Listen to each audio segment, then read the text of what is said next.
बिस्मिल्लाहिर्रहमानिर्रहीम। एक मुल्क के अंदर अमीर ताजिर रहता था। ये तिजारत के सिलसिले में एक मुल्क से दूसरे मुल्क बहरी जहाज़ पर सफ़र किया करता था। इसके पास अपने बंदे मौजूद थे जो इसका सामान ले जाने और ले आने में काफ़ी मदद किया करते थे। इसी तरह इसे काफ़ी आसानी होती थी। एक मुल्क से दूसरे मुल्क सामान ले आने और ले जाने में।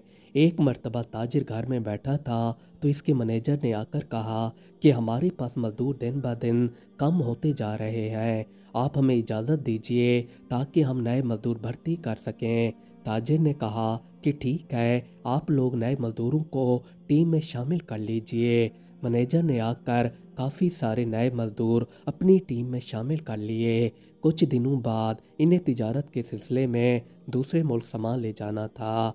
तो ताजिर ने अपने मैनेजर को बुलाया और बुलाकर इससे कहा कि फ़लाँ दिन हम सामान लेकर फ़लाँ मुल्क जाएंगे, तुम तैयारी कर लो। मैनेजर ने ताजिर को जवाब दिया कि जी जनाब, हमने नए मज़दूर अब अपनी टीम में शामिल कर लिए हैं, इसलिए हमें अब ज़्यादा मुश्किलात का सामना नहीं करना पड़ेगा। अब आप जिस दिन का भी कहेंगे उस दिन ही हम यहाँ से चल पड़ेंगे। मौजूदा दिन भी आ गया। मैनेजर ने सारी तैयारियां मुकम्मल कर लीं। बहरी जहाज़ तैयार किया गया और इसके अंदर मज़दूरों ने सामान लोड कर दिया। अब ताजिर आकर जहाज़ के अंदर बैठ गया। इनका बहरी जहाज़ सफ़र पर रवाना हो गया। अभी बहरी जहाज़ कुछ ही दूर चला था तो इन मज़दूरों के अंदर एक बंदा ऐसा था जो पानी से डरता था। ये डर के मारे कांपने लगा। दूसरे मज़दूरों ने इसे दिलासा दिया कि कुछ नहीं होता, ये हमारा रोज़ का काम है, हम यहाँ से आते जाते रहते हैं।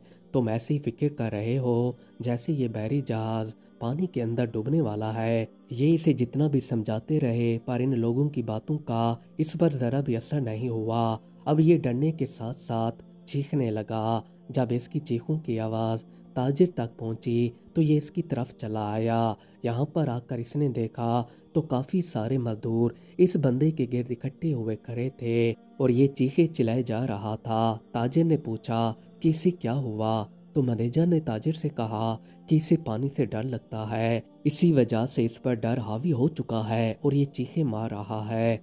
ताजिर ने इससे कहा कि भाई, ये हमारा रोज़ाना का काम है, हम तो आते जाते रहते हैं, तुम ऐसे चीखे मार रहे हो तो आगे हमारे साथ कैसे सफ़र कर पाओगे? इसलिए बेहतर है कि तुम अब रोज़ाना की रूटीन बना लो अगर तुम्हें हमारे साथ रहना है तो। मज़दूर ने कहा कि मुझे तो आपके साथ काम ही नहीं करना, इसीलिए मेहरबानी करके आप मुझे वापस मेरे घर पहुंचा दीजिए। अब जहाज़ चलते चलते काफ़ी दूर निकल आया था। ताजिर ने कहा कि अब तो हम कुछ दिन बाद ही घर वापस लौटेंगे, अभी तो हमारा सफ़र जारी हुआ है, तुम सब्र करो और डरो मत और अपने ऊपर डर को हावी मत होने दो। अल्लाह ताला हमारे साथ है और वो हमारा साथ देंगे। पर इस बंदे पर ना ही दूसरों की बात का और ना ही ताजिर की बातों का असर हुआ। इन मजदूरों के दरमियान एक काबिल और ज़हीन बंदा मौजूद था। इसने ताजिर से कहा कि जनाब, अगर आप कहें तो मैं इसका डर अभी ख़त्म कर देता हूँ। ताजिर ने कहा कि क्यों नहीं, हम सब ने तो कोशिश कर ली है, अब आप भी कोशिश करके देख लो।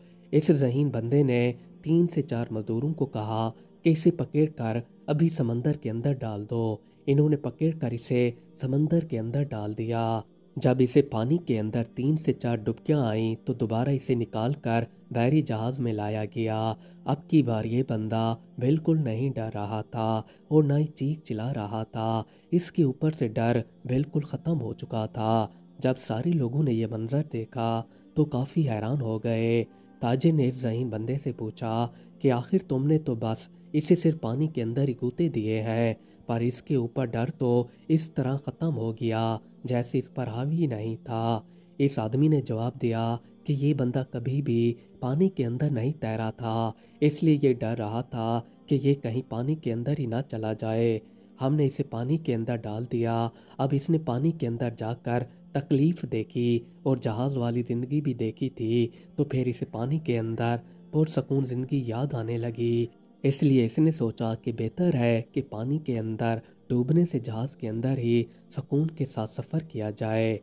ताजिर ने जब इस दानिशमंद बंदे की ये बात सुनी तो इसे अपने ख़ास बंदों में शामिल कर लिया। इसी तरह ही जिस इंसान ने कभी ज़िंदगी में तकलीफ़ देखी ही ना हो तो वो इसकी कदर कीमत से आगाह नहीं होता। کہ تکلیف کیسی ہوتی ہے۔ ایک کافی اچھے اور عبادت گزار بزرگ رہتے تھے۔ یہ اللہ تعالیٰ کی عبادت کے اندر اکثر مصروف رہا کرتے تھے۔ ایک مرتبہ انہیں کہیں پر سفر کرنا تھا تو یہ سفر پر روانہ ہو پڑے۔ ان کا سفر جاری تھا تو راستے میں دریا آ گیا۔ اب انہیں یہ دریا عبور کرنا تھا۔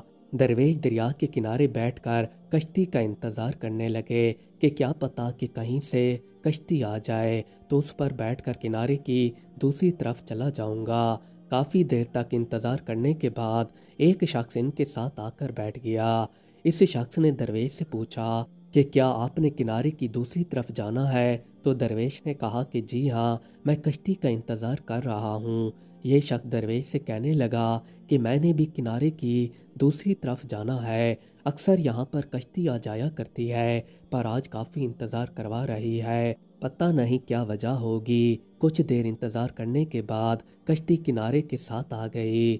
یہ آدمی جو درویش کے ساتھ بیٹھا ہوا تھا یہ کشتی کے اندر آ گیا۔ اس نے کشتی والے کو سکہ دے دیا۔ پھر درویش بھی اس کشتی کے اندر آنے لگے تو کشتی والے نے کہا کہ پہلے مجھے تم پیسے دو پھر کشتی کے اندر آنا۔ درویش نے کہا کہ میرے پاس تو پیسے نہیں ہے۔ کشتی کے مالک نے کہا کہ ٹھیک ہے، پھر میں بھی تمہیں نہیں لے جاؤں گا، اب تم یہیں پر ٹھہرے رہو۔ یہ کہہ کر کشتی والے نے کشتی چلانا شروع کر دی۔ اب جو شخص کشتی کے اندر ٹھہرا ہوا تھا یہ درویش کو دیکھ کر ہنسنے لگا اور ان کا مذاق اڑانے لگا۔ یہ ان سے کہنے لگا کہ کافی دیر تک تم انتظار کرتے رہے ہو، اب کشتی بھی آ گئی ہے، دیکھو میں نے اتنا بھی انتظار نہیں کیا، اب میں بیٹھ کر آرام سے دریا کے دوسرے کنارے پہنچ جاؤں گا۔ درویش نے اس سے کہا کہ اس میں خوش ہونے کی کیا بات ہے، تمہیں اللہ تعالیٰ کشتی میں بٹھا کر دوسری طرف لے جا رہے ہیں، میں بھی دوسری طرف آسانی سے آ جاؤں گا۔ درویش کے پاس مسلح رکھا ہوا تھا۔ انہوں نے مسلح کو پانی کے اوپر بچھا دیا اور خود اس کے اوپر کھڑے ہو گئے۔ اللہ کی قدرت سے مسلح پانی کے اندر تیرتا ہوا دریا کے کنارے کی دوسری طرف چلنے لگا۔ جب یہ منظر کشتی کے اندر ٹھہرے ہوئے شخص نے دیکھا تو یہ بے ہوش ہو گیا۔ جب کشتی کنارے کی دوسری طرف آ گئی اور بزرگ بھی خیر و عافیت کنارے کی دوسری طرف پہنچ گئے تو یہ شخص بے ہوش ہوا پڑا تھا۔ کشتی والا اس شخص کو دریا کے دوسرے کنارے چھوڑ کر واپس چلا گیا۔ درویش نے اس آدمی کو جگانے کی کوشش کی تو بالآخر اسے ہوش آ گیا۔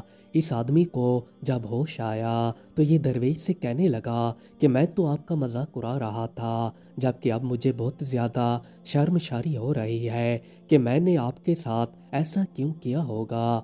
ابھی تک میرے ذہن سے مسلح کا پانی پر چلنے کا منظر نہیں اتر رہا۔ درویش نے اس شخص کو جواب دیا کہ اس میں گھبرانے کی کیا بات ہے، تمہیں کشتی نے دریا کے کنارے پہنچایا تو مجھے میرے اللہ نے دریا کے دوسرے کنارے پہنچا دیا۔ جب اس شخص نے درویش کی یہ بات سنی تو ان کے پاؤں پر گر گیا اور ان سے معافی مانگنے لگا کہ میں نے آپ کا مذاق اڑایا ہے، مجھے معاف کر دیجئے۔ مزید اچھی ویڈیو دیکھنے کے لیے ہمارے چینل کو سبسکرائب کر لیں۔ شکریہ۔